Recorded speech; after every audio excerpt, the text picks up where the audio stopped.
the bank. The reason that the banks are scared of competition is Google, Meta, Amazon, people that have huge global user bases could become effectively sovereign nations or nation states with their own stablecoin that their consumer base used or held for whatever purpose. And if they could incentivize them to hold that to be able to generate a yield, they're going to be able to get way more adoption for that because they have applications that are usable, like a Google Wallet or an Apple Wallet on your phone.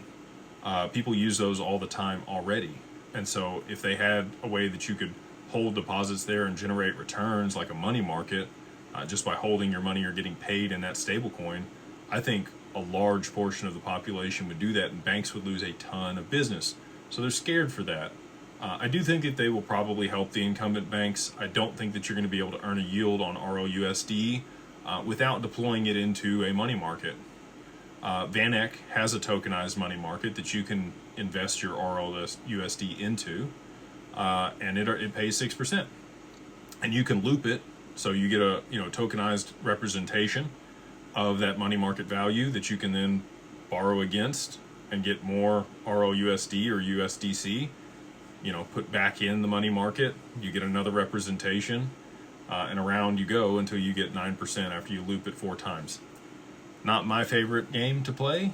If something goes poorly with their money market and it loses money, you're going to be in a bad spot. I don't think that's going to be the case. They've been pretty risk adverse with how they've structured that and done a good job. We've talked to their team about it. It's something that we will likely offer at Digital Wealth Partners at some point here in 2026 through Anchorage, which is our custodial partner. But all that being said, I think that they're going to incentivize people to put the stable coins into products and provide liquidity in other ecosystems to be able to generate a return versus just paying out the returns to the end consumer for holding them. Which makes sense to me. You would want to put that liquidity somewhere where you're generating economic value versus just sitting it in a checking account getting paid on it. Now, tokenized deposits, like I said, I do think will be the loophole there. We've already seen some banks start to take advantage of that.